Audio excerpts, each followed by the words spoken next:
فرمایا کہ منافق کی نشانیوں میں سے ایک نشانی یہ بھی ہے کہ منافق جب بات کرتا ہے تو جھوٹ بولتا ہے۔ اب تین باتیں آپ لوگوں نے یاد رکھنی ہیں۔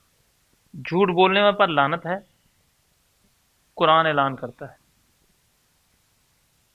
اور مومن جو ہے وہ جھوٹا نہیں ہو سکتا، یہ میرے نبی پاک علیہ الصلوۃ والسلام کا ارشاد گرامی۔ تیسری بات کہ منافقین کی نشانیوں میں سے نشانی بتائی کہ منافق جو ہے وہ جھوٹ بولتا ہے۔ ہم مسلمان ہیں، مسلمانوں کے گھر میں پیدا ہوئے اور مسلمانوں کے ملک میں رہنے والے، اب تھوڑی دیر کے لیے سوچیں کہ یہ اپریل فول کہاں سے چلا۔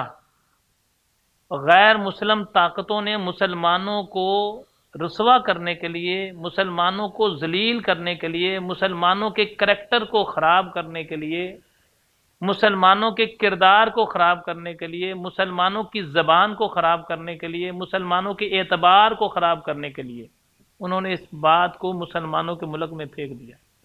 اس سے پہلے ایک بہت بڑی بیماری اللہ کے کرم سے، اللہ تعالیٰ کی رحمت سے، نبی پاک علیہ السلام کے صدقے سے، اور یہ سوشل میڈیا کے ذریعے سے، اور خاص کر یہ بات ہوئی کہ جو ویلنٹائن ڈے تھا اس کے لیے بڑی لعن طعن لوگوں نے کی۔ اللہ کا بڑا کرم ہوا کہ اس پہ بہت سارے مسلمانوں نے اپنے ایمانوں کو مضبوط کیا۔ میں مسلمانوں کو ایک پیغام دینا چاہ رہا ہوں، سوشل میڈیا سے فائدہ اٹھاتے ہوئے خدارا اپنے بچوں کو، خود بھی اپنی بہنوں کو، اپنی بیٹیوں کو، اپنی ماؤں کو جو شادی شدہ ہیں، وہ اپنی ازواج کو اس بات پر سختی سے بتائیں کہ جھوٹ بولنے والے پر لعنت ہے۔ منافق جھوٹا ہو سکتا ہے، مومن جھوٹا نہیں ہو سکتا۔ مومن بھی ہو اور جھوٹا بھی ہو، یہ نہیں ہو سکتا۔ میں نے تین باتیں علیحدہ علیحدہ آپ کو سنائی ہیں، ایک قرآن پاک کے حوالے سے، دوسری ایک حدیث پاک کی ایک بات سنائی ہے، تیسری ایک اور حدیث پاک کا ایک حصہ سنایا۔ نہ وہ حدیث پاک مکمل سنائی ہے، نہ وہ سنائی ہے، نہ قرآن پاک کی آیت جو ہے اس کو میں نے ترجمہ آپ کو سنا دیا ہے۔ گزارش کرنے کا مطلب یہ ہے، تھوڑا ٹائم ہوتا ہے، گزارش صرف یہ کرنی ہوتی ہے، آج کل فیس بک کا اور میڈیا کا، سوشل میڈیا کا دور ہے، چھوٹی بات تاکہ جلدی پہنچ جائے۔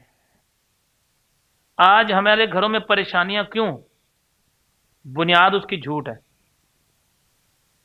شوہر اپنی بیوی سے جھوٹ بول رہا ہے، بیوی اپنے شوہر سے جھوٹ بول رہی ہے، باپ اپنے بیٹے سے غلط بیانی کر رہا ہے، بیٹا اپنے باپ سے غلط بیانی کر رہا ہے، بیٹی اپنی ماں سے، ماں اپنی بیٹی سے۔ اب یہاں خود ہی فیصلہ کریں اپنی ایمانداری سے کہ مسلمانوں کو کس طریقے سے خراب کیا جا رہا ہے۔ صرف تھوڑی دیر کے لیے سوچ لیں آپ۔ ہم اس کو مذاق سمجھتے ہیں، مذاق میں بھی جھوٹ بولنا گناہ ہے۔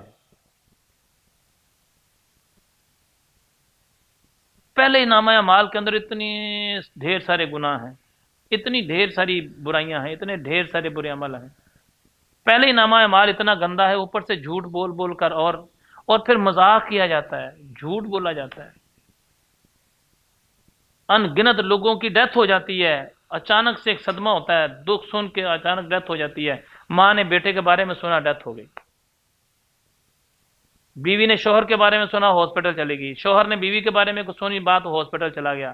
مطلب اچانک سے جب کسی کے دماغ کو شاخ پہنچتا ہے تو نقصان ہوتا ہے۔ چلے یہ باتیں ساری اپنی جگہ پر ٹھیک ہے، دنیا کے معاملات ہیں، کوئی بیمار ہو گیا، کوئی نہیں ہوا۔ ایمانداری سے فیصلہ کریں۔ جھوٹ بولنے والا جس نے جھوٹ بولا ہوگا، اپنی ایمانداری سے فیصلہ کریں، کیا کریم آقا صلی اللہ تعالی علیہ وسلم اس کی شفاعت فرمائیں گے؟ کبھی نہیں ہو سکتا۔